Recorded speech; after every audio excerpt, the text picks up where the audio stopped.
Canada post மற்றும் தபால் ஊழியர்களை பிரதிநிதித்துவப்படுத்தும் தொழிற்சங்கம் ஆகியன மீண்டும் பேச்சுவார்த்தைகளை ஆரம்பித்துள்ளன.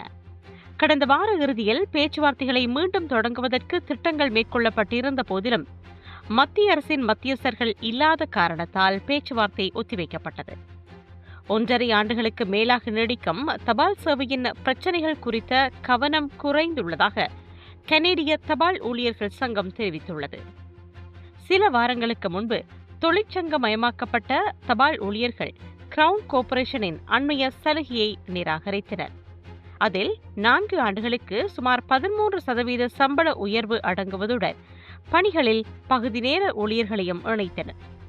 இந்த முன்மொழிவுகள் குறித்து தொழிற்சங்கத்திடம் இருந்து முறையான பதிலை எதிர்பார்ப்பதாக கனடா போஸ்ட் அறிவித்துள்ளது.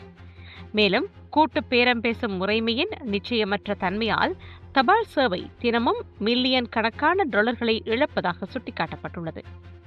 இதனிடையே உறுப்பினர்களின் கோரிக்கைகளை பூர்த்தி செய்யும் சலுகைகளை தயாரித்துள்ளதாகவும் மேலதிக நேர வேலைக்கான தடையை நிறுத்துவதாகவும் தொழிற்சங்கம் தெரிவித்துள்ளது.